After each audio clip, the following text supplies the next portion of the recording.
Okay, so we're going to start with the Atari Joystick.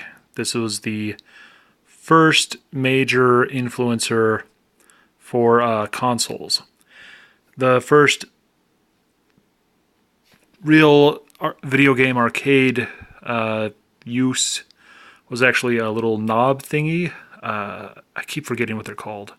But if you see them, you know what I'm talking about. And all the previous consoles had that instead of the joystick. So let's take a look at it. This is the controller. I found it on Wikipedia. It's a fair play or free to use. As you can see, it's just a four-way joystick and a single button. There's no way to keep this steady, so you have to kind of hold it with your hand and move it with your other hand, and you kind of press the button with the hand holding the controller. It's a bit weird, but it's very doable. The influencers for this kind of video game stick was other games were like this. There really was just one controller and a button. And for example, Space Invaders was literally just a two-way joystick. You couldn't go up or down, you just went back and forth, and you fired. That's all you needed to do. So there was very little reason to have more than one button or to have too much on the joystick because you wouldn't need it that much. The tank game, though, was actually a two-controller type game, but they kind of cheated using just one. And this was the controller that was released with the original VCS in 1977. It was called the CX-10 at first, but then they updated some of the switches so that it became the CX-40. Yay. The games were literally the same thing you'd find in an arcade.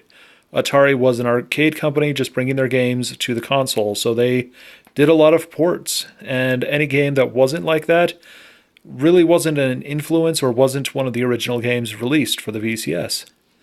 And when they promoted a game, it was usually from the arcades. One of the few games unlike that was Adventure, and it fully utilized just one button and one controller. The button jumped, by the way. So it was a very standard system. However, it went on to influence tons of things. Almost all of the joysticks from this point on looked like the old school Atari joystick. If you went into Donkey Kong, you would find it was just one button, jump, and a control stick, or a joystick.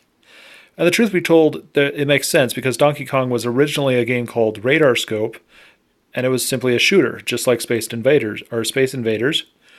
So it wouldn't be too hard to just kind of have that kind of game. The person assigned to design for it was Shigeru Miyamoto. That was his major first game, and I guess they had some outside support. There's a lot of unknowns about that, but there was a lawsuit, so we know something was going on.